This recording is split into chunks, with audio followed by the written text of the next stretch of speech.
What is wisdom according to you? What is wisdom according to me? It's an evolving idea for me for sure. I think the idea of wisdom has changed over a long period of time. I think where I am currently, it is definitely managing to avoid suffering that can be avoided. I think definitely that seems to be one big part of wisdom. Um, Life tries to teach us lessons, and if we learn them in time, it doesn't make us suffer. But if we don't learn those lessons, life is a very difficult teacher. It gives us pain till we get the lesson, and it doesn't mind repeating it forever. So, wisdom, a marker of the fact that you're learning in life, which is wisdom, is that Mm-hmm. life troubles you less because it's Mm. gentler to you.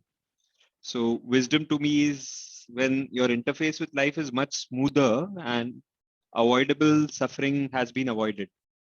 You're able to live life. So, that is, I think, one. Um, the other I would say is wisdom is the capacity to notice reality in ways that are useful to you. Mm-hmm. So reality has so much that is going on at the same time, but wisdom is like knowing what to illuminate when. It's like a good photographer could have clicked hundreds of pictures at any given point of time, but knows what to click and at what angle. That's what makes a good photographer. So to me, wisdom is a lot about being like that good photographer, right? And being able to capture parts of reality that are important at this moment. I think wise people are able to do that really well. So I would say that. And lastly, I would say wisdom is in knowing your limits. I think a lot about wisdom is being human, humanness. Mm. And we would all love to believe that we are unlimited, but there are very genuine limits. And I think the wisest, some of the wisest people I've encountered were very mindful and very in touch with their limits. Where does Mm. their capacity end? Where does their influence end? So wisdom, I think, is also the humility to embrace limits. So I think those are kind of three things that to me come So as many things wisdom. each can be opened up and like said, why do you say this? And I think one thing that definitely for me is right now energizing is to really understand the second last part where you mentioned, how do you see reality and which parts to illuminate, which parts to kind of give how much proportion. And Uh, in these mm, uncertain times when there are so many questions, so many things happening, and you're feeling so overwhelmed, how does one decide or how does one fine tune this lens of life mm, reality and anchor to then respond, because it's really overwhelming with what's happening around us. right. Yeah, that's a great question, I think. So what is overwhelm, right? Let's unpack that a bit. Overwhelm is when my perceptual system can't handle all the inputs that are coming in, right? Suddenly things are Hmm. changing too much. If things are not changing, my perceptual system is very relaxed because everything is kind of Hmm. predictable and same. When one thing changes, my attention goes there. But if too many things start changing, my attention is all over the place and it doesn't know what to do because everything is starting to seem like a threat. Mm-hmm. And as that perception is happening, my inner space is also getting excited and agitated. So suddenly my attention is all over, and it's almost a feeling of riding a horse that is not in your control and like, or being in the middle of a storm, right? That's kind of the nature of uncertain times. And it's almost to add to it. So there are three things that are happening together. Outside is so fluctuating. I don't know where to put my attention. That outside is affecting my inside. So I don't know what to do inside. That in turn is hijacking my brain. So my agility, my capacity to filter reality is also getting stunted. And all this happening simultaneously means I'm like completely screwed. Like I'm either fully paralyzed or my mental health has gone for a toss. And I think that's happening with a lot of us today. Right. That all of and it's the way to think about it is not linear. The way to think about it is systemic. One feeds onto the other, feeds onto the third, and it creates a spiral. And before you know it, you're completely stuck in that spiral. Mm. Right. So I think that to me is the uncertainty, the overwhelm. And of course, there are larger forces at play, right? And these forces are out of our control mostly. So and so they do things to us. Now, if you let them do things to you, it's like your remote control is outside. And as simple as that, simplistic as that advice sounds, I think it's very profound when you have this prayer saying, God, give me the courage to change the things I can, and the humility to accept the things I cannot, and the wisdom to know the difference between the two. Right? So God, give me the courage to change whatever I can, and having a clear idea of what I can change, the humility to accept what I cannot change, because so much of our time and overwhelm comes from things which we cannot change. And then the wisdom to find the difference or know the difference between the two. So I think, yeah, just one more thing. I mean, I have so much to say on this, but I think we are not the first generation that is facing uncertainty and chaos. So we should not feel special saying, oh my God, our generation is facing like unprecedented chaos. That's not true. I think generations before this have seen world wars and plagues and have been in worse circumstances, and they've navigated. And we are children of those ancestors. We have to remember that our ancestors were adventurers, explorers. They have met with uncertainty and they have dealt with it, right? And we are so just there's something about knowing that that same genetic code is in me gives me power.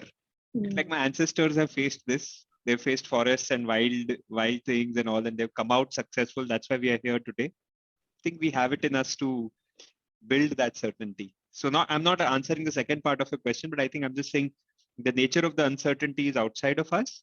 But knowing that we are not the only generation that is facing this uncertainty is important to remember on the pathway to discovering certainty. And some very simple ideas can help us build certainty, like what's in my control, what's not in my control. Yeah, I think just we're right now zooming out and trying to just see from like a very zoomed out lens that where we are placed in this entire timeline of things, and that we are just one of the other generations who are part of this process. And I think also coming down to really ground this in reality and in the here and now where we are. How do we, while we were on this whole idea of, where do we zoom in, where do we not zoom in? And while we're trying to make sense and perception of the uncertainty into what's in my control and what's not in my control. I think as idea level, all of us understand and we feel like we know it. And hence, every time we read things, we are like, yes, I understand this, I know this. But it comes to really applying this to our own lives, and that's where the difficulty comes. Like, it's very easy for me to tell it to my friend, oh, just do these two things. Question to you is, can you share maybe also an example in terms of when so many uncertainties happening and when you were trying in your own life and you have like a very vast experience, maybe any time where you were feeling a lot of uncertainties were on, and just being intentional and mindful about what you're giving more attention to and how you're really understanding the situation, and from there anchoring yourself to not be paralyzed but also be able to respond. I think some example from your journey would really be helpful to understand it better. Yeah, I can share how I have learned this. I've been very fortunate to have bipolar disorder as my teacher, because bipolar is a mental health condition, and I was first diagnosed almost like 14 years ago now, with a phase of mania where you're kind of pretty much out of control to what's happening to you. Your brain chemistry is all over the place. I was quite gone and knocked out then. So that was real chaos. Like mania is serious chaos, and it's so much chaos that one has no choice. I had no choice. At that time, I mean, the first mania, of course, I didn't know what was happening, but there were 2 more manic episodes more recently.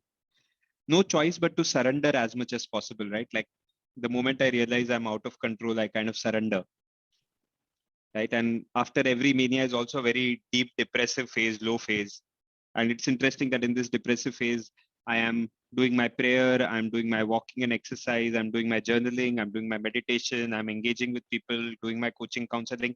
Nothing helps till that time is over. But that doesn't mean I don't do it, because doing it is what lets me come out. So for me, one huge part is I've had no choice. I've had no choice in mania. I've had no choice in depression. So what I have learned is, like, when you really have no choice, then you have to like surrender, like give up, knowing your own limits.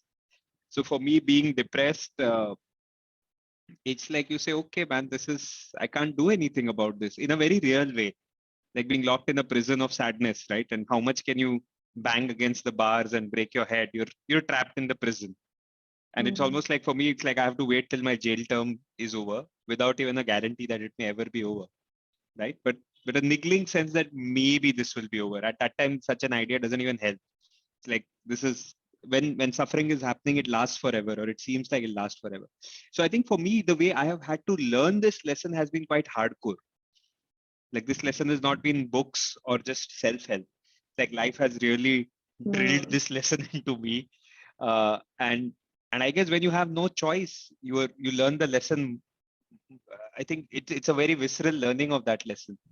So I think for me, that lesson has not come from intellectually, but really being forced by life to surrender to its rhythms.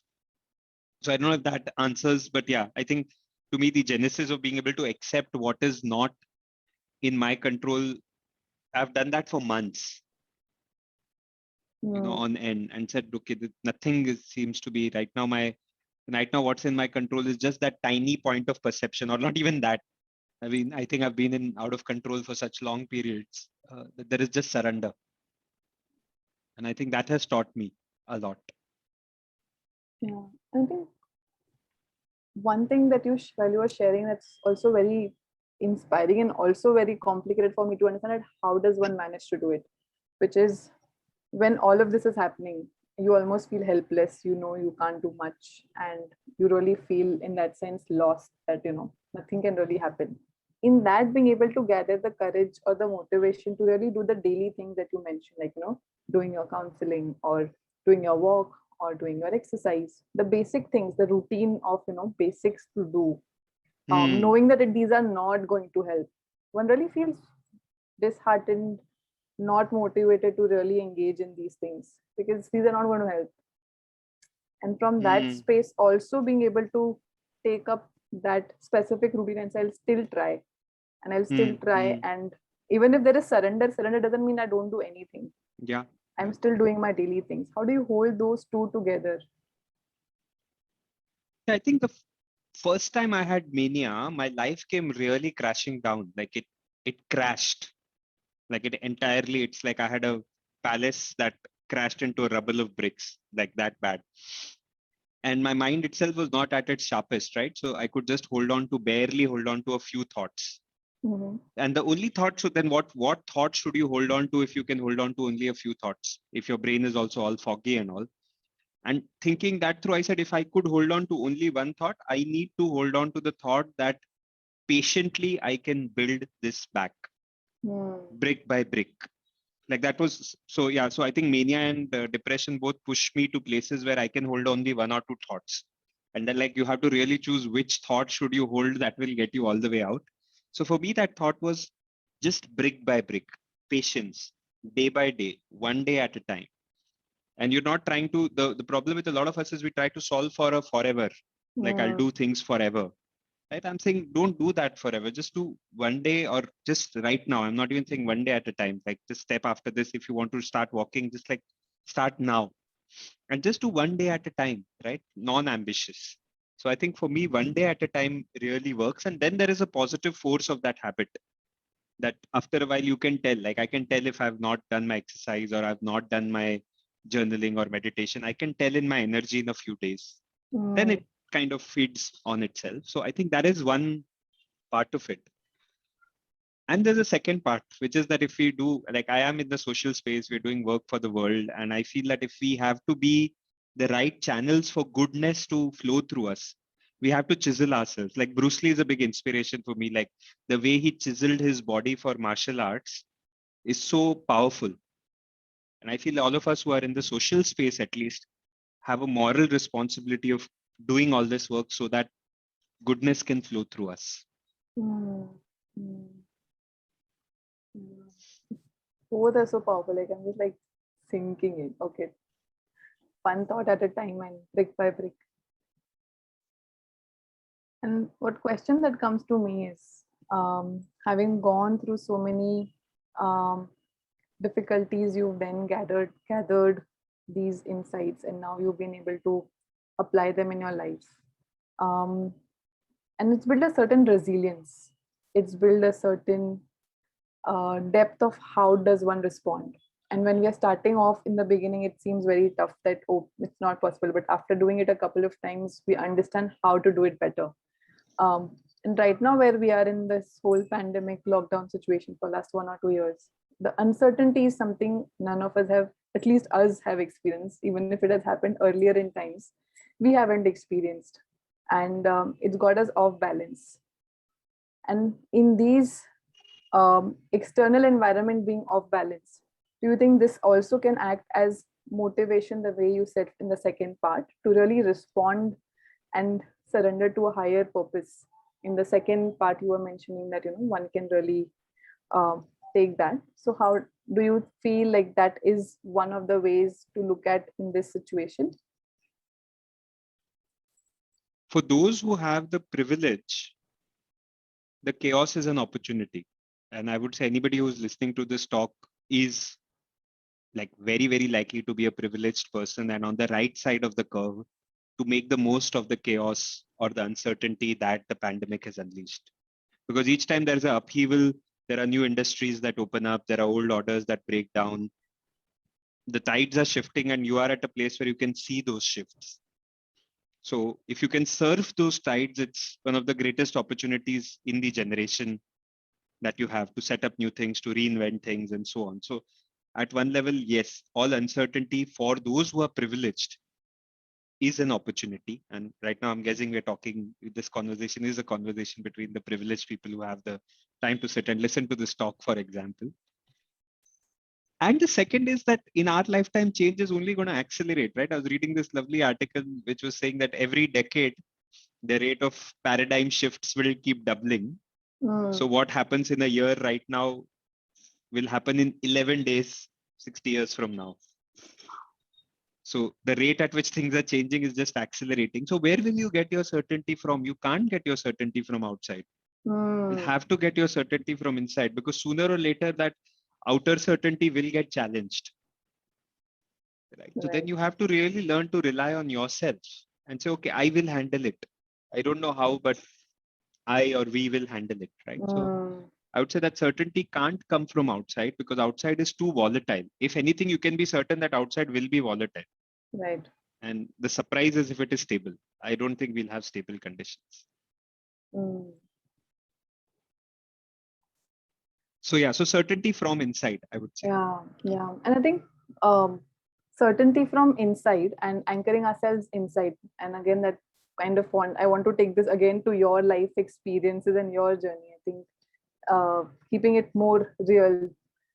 What have been some things that have helped you keep anchoring back inside? And what are some ways that you feel really make sure that we are anchoring ourselves inside on an ongoing basis? Because it's very easy to kind of lose balance and go off it. So what are ways in which you would suggest we can anchor ourselves inside so that we are able to respond and not get paralyzed by the chaos that's happening outside? Yeah, sure. I would say some very basic things, as cliched as that they may sound, like a regular practice of introspection and journaling, for example, which is so obvious and yet such few people do it, right? Like just taking some time out and spending some time in nature, or sitting and just talking to the plants or looking at the sky, taking some time to write down on certain questions like, how's my heart doing? What's my heart's longing? So some of this is not rocket science. Rocket science is, why do we not do it in spite of knowing that this is what we should do? That's the rocket science. Because everywhere else, like you said, there are lots of tips and tricks and techniques. So the deeper question one has to ask is, what is really going on? And I think for me, since you brought it, thanks for bringing it back to my life. I tend to abstract so much. In my life, the inner work lets me know what is going on here. Why am I not doing what I'm supposed to be doing? And a lot of times the inner knots are way more complex. They're not simple knots, right? There is something else that is going on, which I have to look within and say, oh, this is what is going on. And that is why I am not being able to do X, Y, or Z, right? So for example, if I'm saying yes to a lot of things in my life, I'm coming from a very busy month, my introspection is what am I filling up my life with? And what is the void, if any, that I'm trying to fill my life with? So I have to ask myself this question, and there may be no void at the end of it. I have to be vigilant to ask myself that what am I doing? Like, and what am I really doing when I do all this? Hmm. So I would say introspection is key. Self-reflection is key. And a lot of times I would also add, Kejal, that self-reflection is not sufficient. So you need a tribe of friends around you with whom you're regularly sharing, reflecting. Like you and I keep talking and sharing our journeys and getting perspectives. So I think that practice is also equally important. So yeah, Hmm. so I would say introspection is where the way is. Deep Hmm. introspection.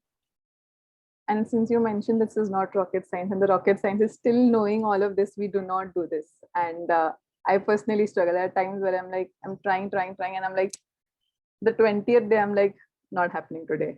And then it breaks down, and we're not able to keep up with it, even if we know all these basic things. So, what do you think is happening there? And one is your own work with yourself, but you've also engaged in workshops, you engaged in coaching people, you engaged in seeing others around. What do you think is really stopping us, and is the unseen part of ourselves or the knot which doesn't let us do, which keeps this avoidable suffering also intact? I would say your relationship with yourself sucks, and not you as Kejal, but I'm saying each of our relationships with ourselves suck. They're broken down relationships where there is no trust, honor, and there is like a give upness. Imagine you have a friend with whom you have a long history of fights, and this friend stops listening to you Mhm. because you've because a lot of breakdowns in the past or whatever. I think our relationships with ourselves are so fractured. Mm. And it is always a negotiation. See, it's a constant negotiation at 2, 3 levels. One is it's a negotiation between different parts of me. For example, it's a morning and it's a rainy morning and I have to go for a walk. So there's a part of me that wants to stay curled in the bed. There's a part of me that says, no, no, no, we should run. There's a part of me that says, let's not run, let's sit and enjoy the rain. These parts have to talk to each other. And in a good democracy inside, these parts effortlessly engage with each other and are able to move to a decision, right? But because our relationship with ourselves is fractured, these parts are like fighting, like the Indian parliament, throwing things to Mm. each other, and like it's all ruptured. So that's at one level, the negotiation. At a second level, this negotiation is between your current and your future self, right? Because your present self doesn't want to exercise, but your Mhm. future self is saying exercise schedule because like exercise for me. Like my 60-year-old self is telling my 40-year-old self that Abhi, please exercise. You don't need it, but I need it. Mm. And then my 20-year-old self is telling me, see how light you were feeling at 20, see what's happened at 40, see what will happen at 60. So my past, present, and future selves are also in a conversation, which is in integrity. The conversation is integrated. Mm. So I feel our relationships with ourselves are so fractured that we don't have any leverage on ourselves. Mhm. You can't get yourself to do something. जैसे वो जिद्दी बच्चा होता है ना जिसको बोला तो सुनेगा ही नहीं, ढीठ है, नालायक है, तो हम लोग वो हैं हमारे लिए. We are ढीठ and nalayaks. That's why we Mm. have no leverage over ourselves, and it's almost like driving a car whose steering is not connected to the wheels. Mm. Yeah. And how do we build our relationship back with ourselves? Since you mentioned it's fractured. And also, what does it mean when we see relationship back with ourselves? Is it because all of us keep hearing about self-love, self-care? Um, but is it just about how I engage with myself, and how do I show up from there also in other parts of my life? So one is I learned to probably do it with myself, but then are also other parts of my life where I'm interacting with others. So how do I rebuild all of this? So I'll answer that in 2 parts, right? I think for me, it has been a confrontation first to see how bad my relationship with myself was. And again, because of my mental health and mental condition, I had no choice but to negotiate with myself, right? So the suffering has really helped to that extent, and it was not avoidable suffering. So like in any relationship, first you acknowledge a breakdown, right? Saying, if I want to do something, am I able to do it? No, I don't have control over myself fully. And then very one small step at a time you negotiate with yourself, right? It's literally like you're negotiating, saying, okay, today let me not do this, let me do this. And in spite of that, there are behaviors which have gripped me, which whose roots go so deep that I can't negotiate with them at the moment.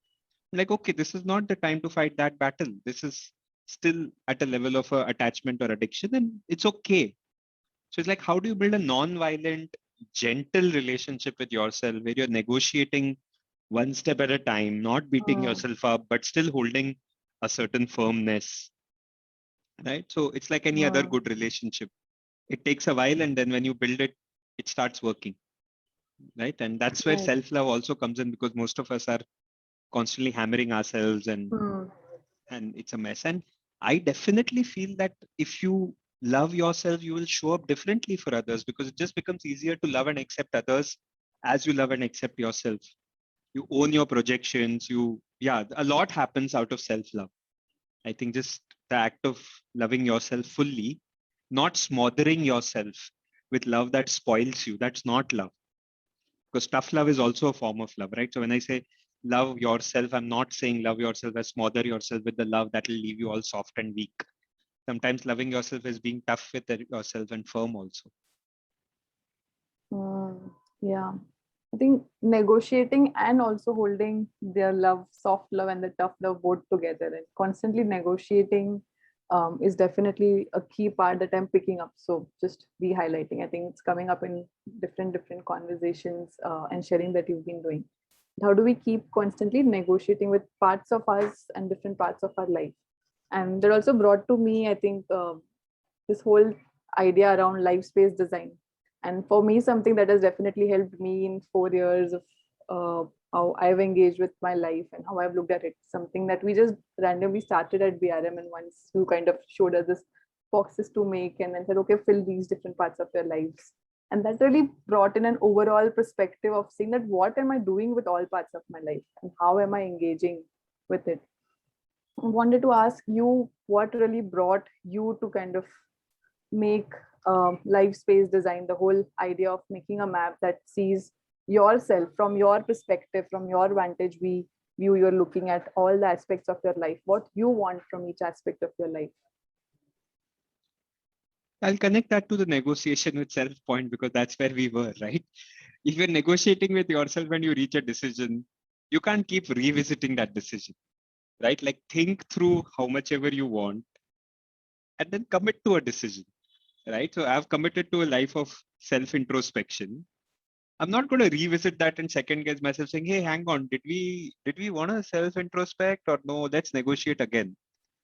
Or, I've worked, like I've said, okay, my life will be about working in the social space and in individual transformation. So if some of these decisions need to be penned down, otherwise you're going to go into loops with yourself. So in this negotiation with yourself, you will reach certain points where you're making certain decisions with yourself, certain promises, certain commitments. And our minds are very fickle. Our memories are not so strong. We keep going back, especially these hyper intelligent, critical type people keep going back to the decision and opening that decision. So you need to put that decision somewhere. So part one is just, can I build on top, right? Wisdom is also building on top. It's not reinventing the wheel. So one part of life space design is actually saying, okay, some of these decisions you may not have also taken, but at least agreeing that, okay, this is to be negotiated, this is decided. So that's kind of one part. And the other part of life space design was just the idea that all areas of our life are linked. You can't think of them in isolation. And I think because self-help works the way it works, somebody writes a book on money, somebody writes a book on happiness, somebody on meditation, somebody on health. But life is not a bookstore where there are separate books. Life is like one whole. So life space design's intent is to meet that whole and work. So yes, I've tried and integrated the ideas that work for me and bring some intentionality to life, rather than living it ad hoc, unexamined in all kinds of directions. Like your compass is going round, you don't know where is north, you're lost in the forest. I feel uncertainty is like being lost in a dark forest, being blind, and it's raining and a scorpion is biting you, you're going crazy. And what do, right?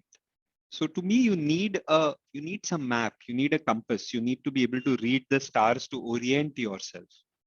And so life space design is an intentional orientation process where I pay attention to different parts of my life. I go deeper, I see where I am, I see their relationships, and I say, okay, this is a loose orientation that I can live my life with an agreement that I don't have to keep revisiting it too often. Mm-hmm. Otherwise, I'll never settle, right? So it's kind of growing up. It's a process of growing up in a way. And when I hear that, I think one first question pops up is it's very tough to say that this is it. And especially for some of us who may be in our, still 20s, we feel it's always too early to say this is it and really log down on things and like not go and re-inquire what if there's a new idea which I don't know, and then so how does one kind of log down and equally keep space open to inquire and evolve? You can't solve all the pieces simultaneously all the time because you don't have that much bandwidth. So you can't open all questions at all times for perpetuity. And when you acknowledge that limitation, you say, okay, I may revisit it in the future, but right now I need to fix this piece for other pieces to settle. Otherwise, if all pieces are moving, which I've seen a lot of 20-year-olds, what is that overwhelm? All the pieces are simultaneously moving, and I don't know what I want to do with my career. And because of that, I don't know what I want to do with my relationship. Therefore, my family is troubling me, which in turn is further affecting my career, which is taking care. So all pieces are floating. So how do you ground and say, okay, one piece at a time? How do I take this one piece first for now? Let me place it. Let me put the other pieces. Then if this piece starts floating, it's okay. There are some other pieces that were still anchoring me. Right. So it's not like, oh, commit forever and do not change, cast in stone. It's your agreement with yourself. It's your private business. What I see most people do is not even make that agreement because they're so scared. And then as a result, the result is horrible. The result is paralysis or deep confusion, both of which is like uncertainty. So if you want to create certainty, you will have to close some things for some period of time, without which you will never be able to move on. Right? So even in uncertain times, you need agreements with yourself. The source of certainty is that agreement with yourself that still holds valid in spite of everything happening. That's the point of certainty. Right? And yeah, life space design is kind of the process of building that certainty. Right. This one question in the chat box, I'm just going to read this. Isn't this contradictory? All aspects of life work together, but we can't open battles simultaneously on all fronts. Meanwhile, also requesting that anybody else from the people who are here in the Zoom room have questions, please do type in the chat box. We'll take next few questions. Okay, Pulkit says it's answered for him already. Great.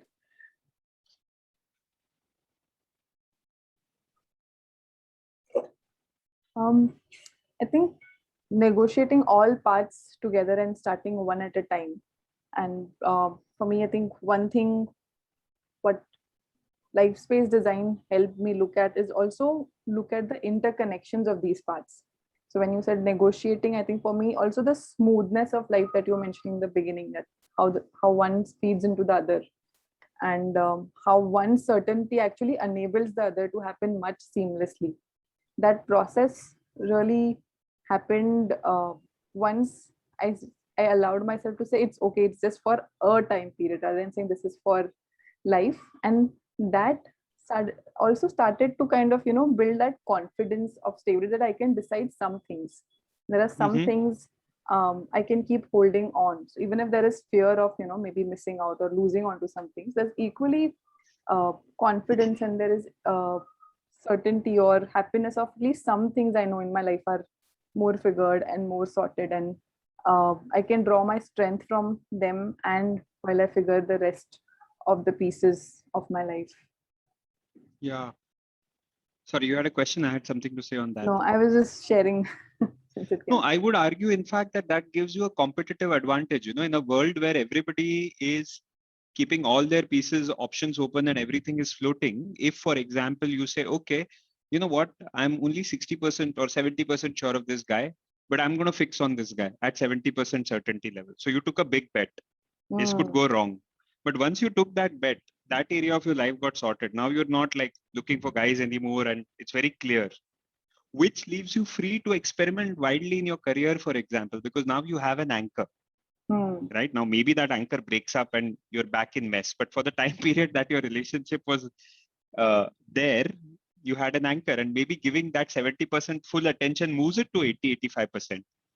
Or I would say a reverse strategy, right? To say that, okay, I'm going to upfront invest in a career. I think I'm like 50% I like this, 50% I don't.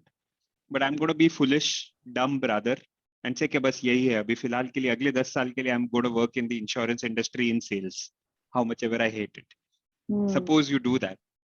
So now you're locking in one part of your life for 10 years, and you don't have to live there for 10 years. You can revisit it earlier, but suddenly I know that I'm going to have a fixed paycheck and I am, that part of my life is sorted. So now I can like freely like, flirt around, date or take care of my health, because all pieces are not floating. So I would in fact encourage a strategy for young people to say, okay, I'm going to take a position. It's like taking a position in life upfront, knowing the risks, because the upside of that is I'm able to deal with a lot more volatility. Right. So the more blocks you're able, does that resonate? Yeah, like, definitely. Yes. It makes sense. It makes sense. And I think what you said, how it opens up mind space. We don't really look at how much our mind space is constantly logged if everything is uncertain. Now there is some part of it as which feels sure we can open that mind space up to so many other things which we would like to do and experiment. So it really helps, I think, locking it for a time period as a way of looking at it, which doesn't even let the fear of missing out or the fear that is this forever kind of also gets taken care of with that way of engaging. Yeah, and I would also add that mind space is everything. Like it's a tall claim, but like what is everybody after? What is an employer paying you for? It's not only time. Your employer is paying you for your mind space. That's why people end up thinking about work even at home, because you've given a mind space, a share of mind to something. Or what you really care about and what occupies your mind is mind space. And when you don't fix things, you are giving up a very precious resource. Right. And when you build certainty, you're freeing up that precious resource, which is mind space. So I can, again, grounding it back to my own life, as I started building certainty in pockets of my life, mind space got freed up. And in that mind space, that gave me space to think about things beyond myself and to take certain decisions about how to live and so on. So it's how much free mind space you have that directly determines quality of life, contribution you'll make to the world, so many variables, right? So I would say guard your mind space with, at least I would say for myself, I guard my mind space with life. Like I'm very, very touchy about, like, if there's something I really lock up and hide as my treasure, it's my mind space. I think I'm very particular about what I let my mind space. Where do I give my bandwidth? And I think it's seriously important. And again, life space design, linking it back to life space design, it's a way of freeing up your mind space. It's a way of saying, okay, these are things decided, so my mind space is freed up. And because my mind space is freed up, I'm ready to meet life where it is. It's only so that you can live even more aliveness, live with even more aliveness. It's not to fossilize your life into a locked set of boxes. It is to make a certain set of decisions so that you're free to meet life as it is arising.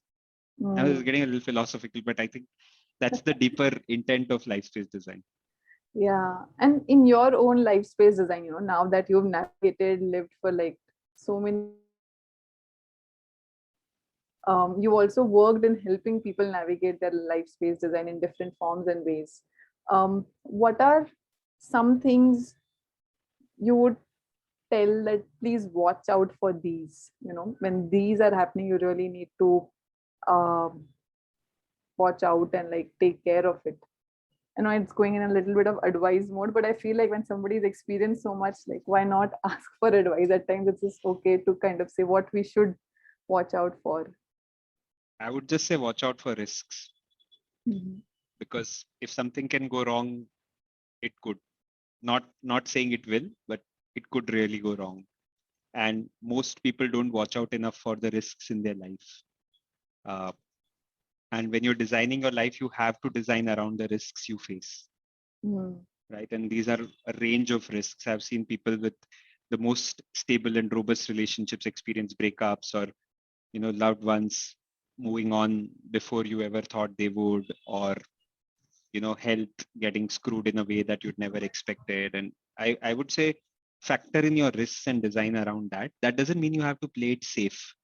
So for example, again, bringing it back to my life space design, my mental health creates a very high risk for me. It's really risky because if my mental health goes off balance, it creates a loop of not being able to work. Therefore, it impacts my relationships, my incomes, which further can loop back. Like, I'm prone to a very serious risk posed by my mental health.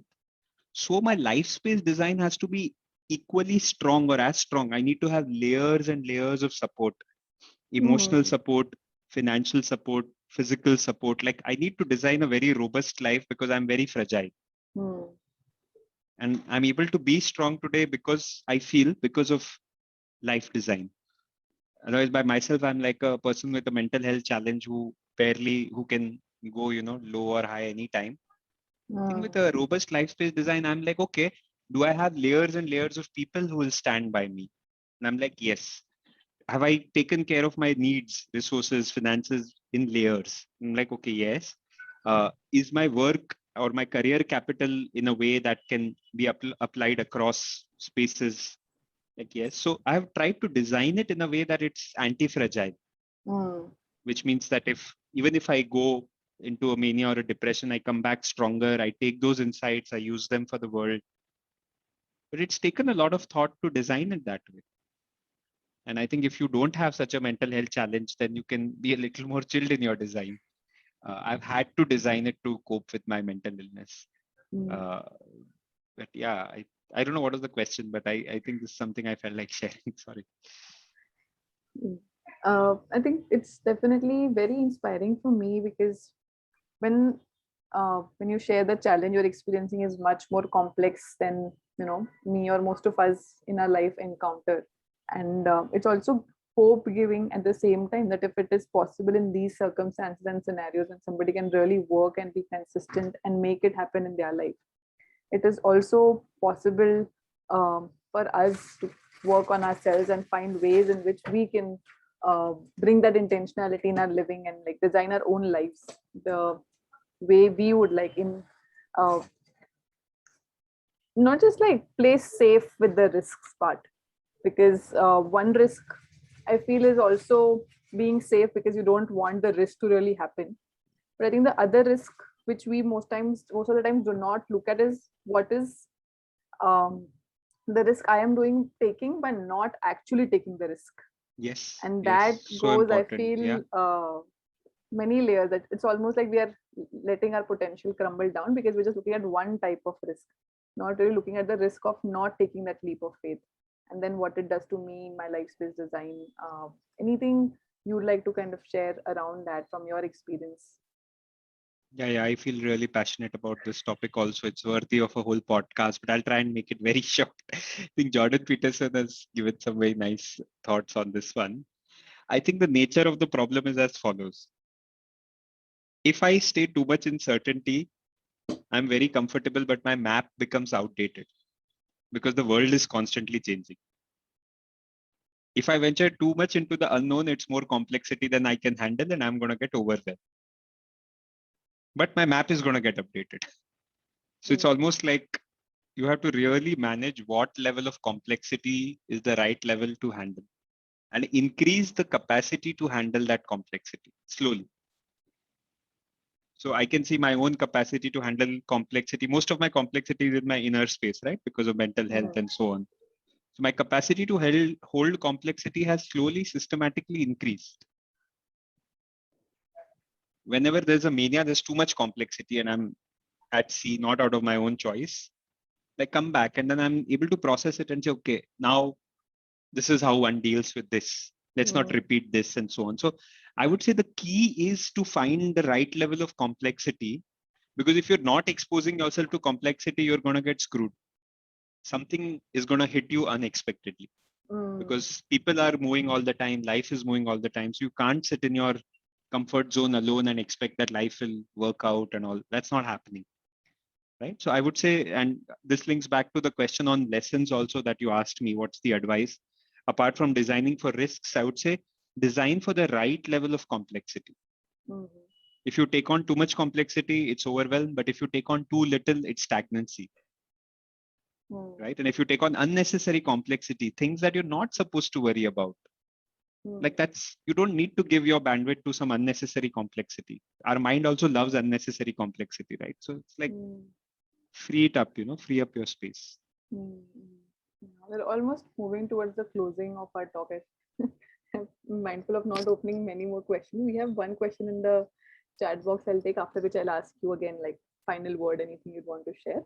How much expectation of assistance from our people helps in bringing certainty in uncertain period? Very much, right? Like, I mean, when you are completely messed up, it's the people around you who are sources of certainty. So I would say that, yeah, people around are important and key sources of certainty. That's kind of part one of the story. Part two of it in my own story is that, again, I know I'm going too much into my mental health, but I realize it informs me so much that in a mental health episode, you can't draw certainty from people around because they're trying their best to help you, but for you, they're not. So there, then I've realized like the final source of certainty is yourself. Because people are people, they'll move, they'll change the way. If you draw your certainty too much from people and depend on them, that's not healthy for you or them. So I would say final source of certainty is still you.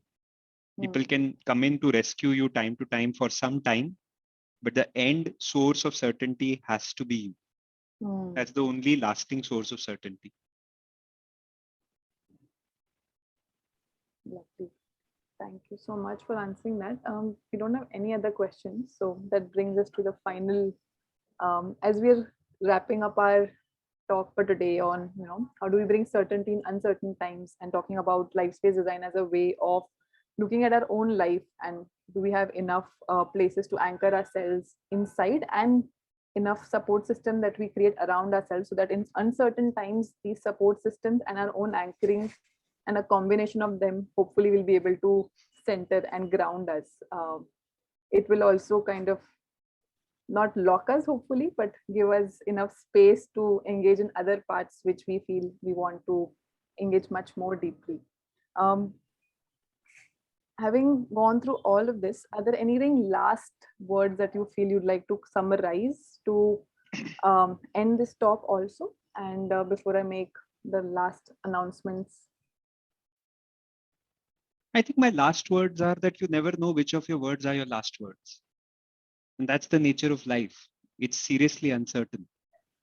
And we live as if there is so much certainty, but it's like that story about Yudhishthir and Yam in Mahabharat, where Yama asks Yudhishthir, like, what is the strangest thing in the world? And I think Yudhishthir says that the strangest thing is that man sees death all around and still continues to live as if he's never going to die. So life is short. Life is too short to be used up for unnecessary stuff. Life is for living and living fully. And I think the invitation of life space design is pretty much that, right? It's an invitation to live fully. So my last words would be that life is short. Let's live fully. And while we're here, let's have a good time.